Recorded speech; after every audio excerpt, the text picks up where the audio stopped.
Vou chorar, desculpe, mas eu vou chorar. Não ligue se eu não te ligar. Sejam muito bem-vindos, pessoal, a mais um vídeo. E meus queridos, começamos o vídeo de hoje nesse clima aqui de música, de descontração, para falar para você que o nosso amigo John Textor, ele já começou o dia. Vou chorar, desculpe, mas eu vou chorar. Não ligue se eu não... Ele já começou o dia chorando, queridos. O John Textor começou o dia chorando, ironizando e atacando o time do Palmeiras. Isso que foi uma de suas especialidades no final do ano.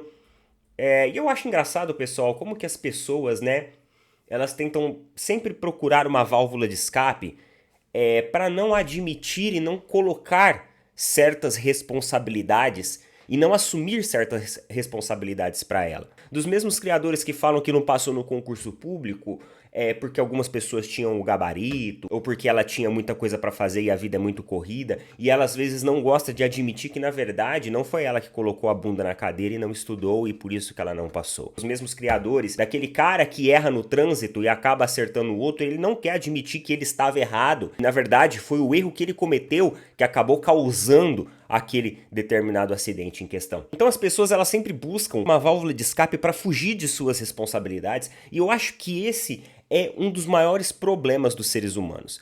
Ninguém gosta de assumir as responsabilidades quando dá errado. Surgiu um papo aí de que o Palmeiras estaria interessado no Júnior Santos. Na verdade tem algumas outras coisas para a gente repercutir também sobre isso. Segundo alguns veículos de comunicação, o Flaco Lopes ele teria pedido para sair do time do Palmeiras. Deixa eu colocar só o violão aqui, só, pessoal.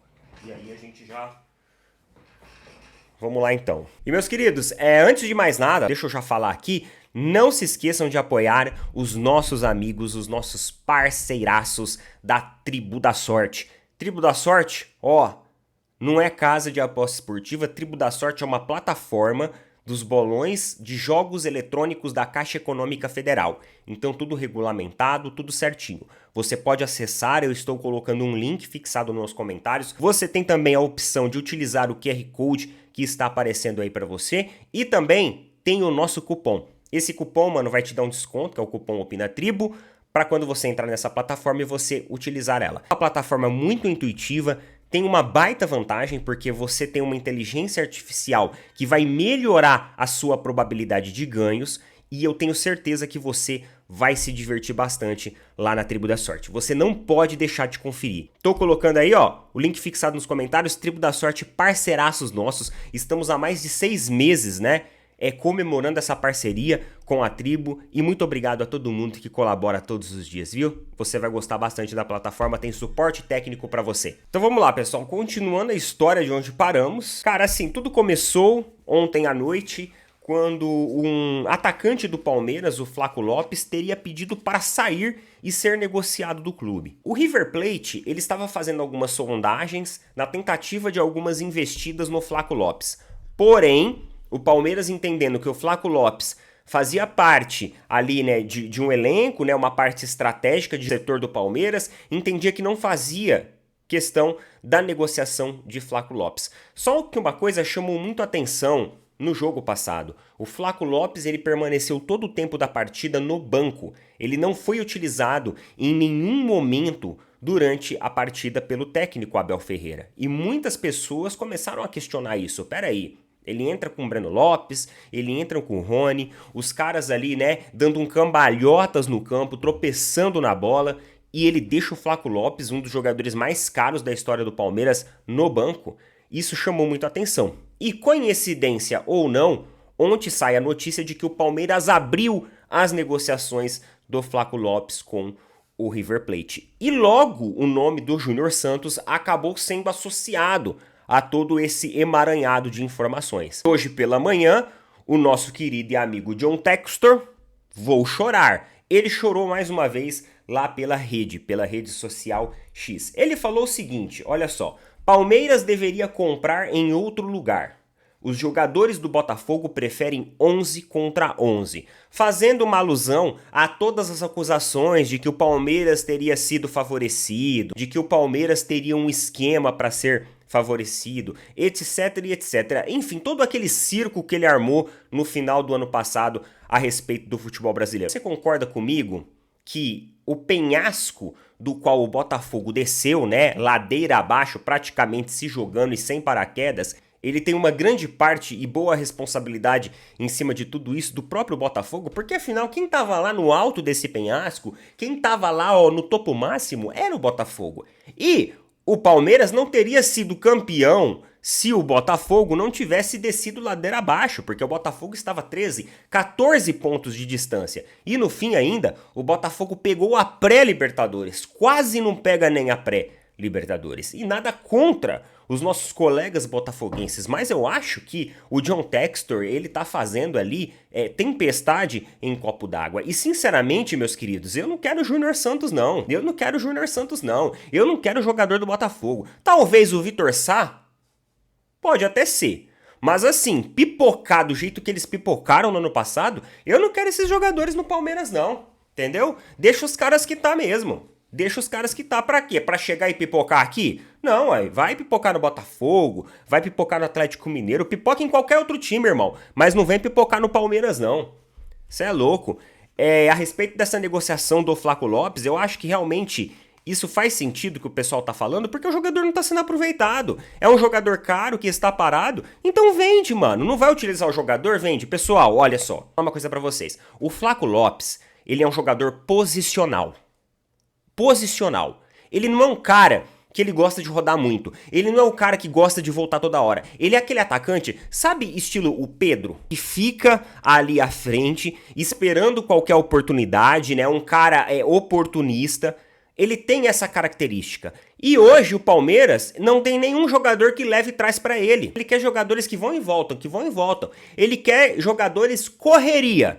É por isso que, por exemplo, o Bruno Rodrigues vai dar certo no Palmeiras. Porque o Bruno Rodrigues, ele é um cara que vai e volta.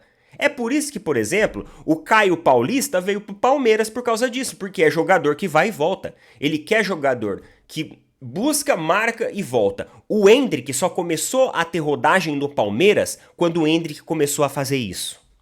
Porque até então, lembra que o Endrick estava esquentando o banco? Com aquele papo de, não, vou proteger o jogador e tudo mais. Não era. Era que o Endrick estava acostumado a jogar na copinha de uma maneira. E aí ele chega no Palmeiras, ele tem que se adaptar. O Arthur não quis fazer o esquema tático que o Abel propôs, que era jogar por outro lado. Consequentemente, o Arthur foi embora. O Giovani, a mesma coisa. Ele não quis abrir mão do caráter individual e posicional dele. E foi a mesma coisa. Então, o Flaco Lopes, ele não é jogador de ficar voltando. Ele não é. Ele é o jogador que tem que receber. Ele é o finalizador. E o Palmeiras hoje não tem um esquema tático que atenda o Flaco Lopes. A realidade é essa. Então, negocia mesmo e faz dinheiro com o cara. Agora, não vem com o Júnior Santos não, irmão. Não vem com o Júnior Santos. Fica tranquilo, Textor. Palmeiras não vai tirar, não. Na verdade, agora podia até tirar, né? Só pra poder... né? Só pra poder dar uma sacaneada. Eu acho que seria até divertido. Mas, enfim. É isso, cara. No final é isso que aconteceu. Entendeu? Toda essa treta aí que começou pela manhã, do John Textor chorar, foi isso que aconteceu.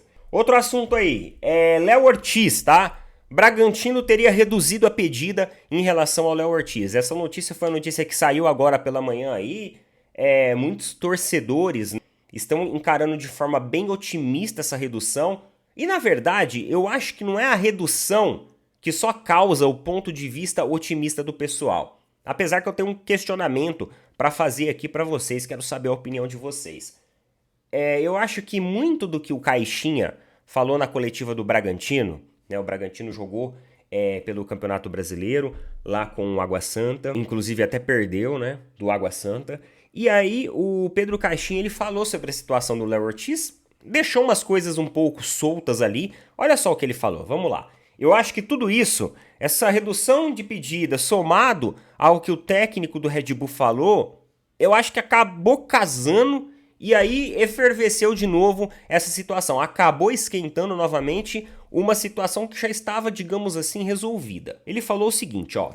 Essas questões do mercado, Já falei sobre isso no passado. Não podemos controlar. Nós podemos definir o que são algumas regras internas. Isso nós podemos. Não é uma coisa que me diz a respeito como treinador. Obviamente, acompanhando tudo muito próximo, acompanhamos todo o processo. Na primeira semana não treinou com a equipe. E por isso ele não estava em condições de ter mais tempo de jogo. O Léo é um jogador muito importante para nós, para o projeto, para o clube e para os companheiros. As coisas estão resolvidas dentro daquilo que é nossa definição sobre o que é seguir em frente. Olha isso, tá? Primeiro ele fala, né, que não pode controlar, e ele fala que as coisas estão resolvidas dentro daquilo que é a definição deles do que é seguir em frente. Então ele está falando a respeito dele como gestor técnico, como treinador. O Léo mostra que está conosco, jogou hoje, está inscrito no Paulistão e é uma opção. Certamente daqui para frente. Então essa foi, né, a resposta dele a respeito da situação do Léo Ortiz. E aí hoje sai a notícia de que o Bragantino teria reduzido a pedida. Só que assim, o meu ponto de questionamento aqui, a gente repercutiu bastante sobre a situação do Léo Ortiz aí, né, sobre essa questão de mercado. Tem bastante gente que acompanha aqui as nossas opiniões, principalmente ali quando a gente fala de Flamengo e tudo mais. Eu não lembro do Red Bull Bragantino ter pedido 12 milhões. Pediu? Porque tá falando aqui, ó, tá falando o seguinte, que o Bragantino quer atender o desejo de Léo Ortiz em se transferir para o Flamengo, então ele diminuiu de 12 milhões para 10 milhões. Mano, sinceramente, de coração, eu não lembro de ser 12 milhões essa pedida, eu lembro de 10. 10 milhões eu lembro, lembra que a gente até veio aqui, eu falei assim, pô, o Arthur saiu por 8, é atacante, né? Saiu para um clube paulista, rival ali, digamos assim, mais próximo do Bragantino. Os caras estão querendo 10 pelo Léo Ortiz, que é mais velho, é zagueiro, e tipo, nem tem essa rivalidade estadual. Eu até falei isso que não fazia muito sentido, eles tinham que atender a vontade do jogador e tudo mais. Então assim, na minha cabeça sempre foi 10 milhões. Nunca foi 12. Agora, talvez eu tenha me equivocado em algumas informações, ou talvez eu tenha pulado uma etapa dessa conversa, dessa negociação, que eu acabei perdendo essa questão da subida. Então eles tinham subido para 12 milhões ainda. 64 milhões de reais. 12 milhões de euros. O que é mais absurdo ainda, né? O que é mais surreal. 10 milhões ainda é muito alto. E eu acredito que se houver uma reduzida do Bragantino a toda essa situação, tudo isso que o Pedro Caixinha falou, que na definição deles tá tudo resolvido, eu acho que casa essas situações, entendeu? E nos leva a considerar, talvez, que essa negociação possa ainda ter ali um fio de esperança, mas mesmo assim, que eu tô vendo aqui agora, né? Tô vendo aqui agora, lá no site da coluna do Fla, o Flamengo quer um valor menor. Então, o Flamengo vai esticar essa corda até uns 8, 8,5, 9 milhões? Talvez, né? Como algumas negociações do Luiz Henrique e tudo mais, parece meio parado, meio estático, a coisa tá assim. Mas enfim, vamos observar como vai ser tudo isso, beleza? Hoje cedo teve uma notícia aí, é até engraçado comentar um pouco isso, a respeito lá do Corinthians. E, mano, inclusive, né, já repercutindo aqui, o Corinthians, eu acredito que vai ser campeão da Copinha, tá? Eu acredito que o Corinthians, esse ano, vai ser campeão da Copinha. O time dos caras estão bons, estão fazendo boas partidas, um placar bem amplo, tem um time muito ajeitado, então eu acredito que o Corinthians vai ser campeão da Copinha. O que, em termos assim da gestão do Corinthians, vai dar um gás nos caras, né? Porque se os caras já estão falando pra caramba, já estão cantando pra caramba, você imagina sendo campeão aí do Corinthians, né? Augusto Melo vai falar que ele chegou e o Corinthians voltou a vencer, o Corinthians voltou a ser um time pra se orgulhar e blá blá blá. Só que é o seguinte, teve uma notícia que saiu aqui no meu timão agora, que chamou a atenção, porque o patrocinador do Corinthians, eles, estão recuando do pagamento da multa de rescisão do contrato anterior com eles. Olha isso, mano. O Augusto Melo veio a público e falou que, além do patrocínio, a Vaidbet iria assumir a multa da rescisão de contrato, porque o Corinthians já tinha um contrato assinado com uma patrocinadora master. Só que aí cancelaram. Em virtude disso, entrou uma multa de rescisão do contrato. E aí a VaidBet, a nova patrocinadora do Corinthians, iria arcar com com esses valores. Porém, agora sai a notícia de que o Augusto Melo se equivocou. Inclusive, o Corinthians, a diretoria do Corinthians anda se equivocando bastante, né? Se equivocou na negociação do Lucas Veríssimo, agora tá se equivocando na questão do Mateuzinho, agora no patrocínio. Nossa, mas vocês estão se equivocando muito, né? Muito, sabe? É um discurso muito populista, é um discurso muito político, que tem que começar a observar atentamente na prática para ver se realmente isso vai acontecer. Porque ele falou que o patrocinador ia pagar a grana. Só que agora os caras estão recuando de pagar a multa. E a multa parece que é 22 milhões de reais. Tu concorda comigo que para um time que tá na situação que o Corinthians tá devendo mais do que as calças, como diria a Leila Pereira, deve até o ar que respira. Mano, 22 milhões é uma grana boa. Até porque o dinheiro que vai ser pago pela VaidBet não vai ser um dinheiro pago ali, ó, diretamente. Vai ser um dinheiro pago mensal. E a multa de rescisão de contrato é aqui, ó. Os caras, eles já estão rescindindo o contrato. Os caras não vão querer parcelar a multa de rescisão. Pô, multa de rescisão, é rescisão de contrato, os caras vão querer o dinheiro à vista, meu amigo. Ó, aqui, ó, os 22 milhões, é por aí, tá? A gente vai querer o valor em cima da mesa. E aí ele veio agora, falando que foi um equívoco, que na verdade sempre foi combinado do Corinthians pagar. Então, cara, tem umas coisas realmente estranhas.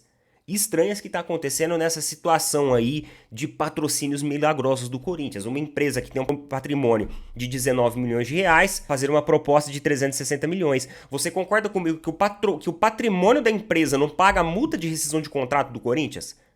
Então lembra que nós falamos sobre isso ser um patrocínio especulativo? Quem estava em alguns vídeos anteriores viu essa discussão que nós tivemos aqui. Olha lá, hein? Olha lá, hein? Vai acontecer isso. Vai ser um patrocínio especulativo. Coloca nas opiniões aí o que vocês acham a respeito de tudo isso. Beleza? Tamo junto, mano. Valeu, falou. Até mais.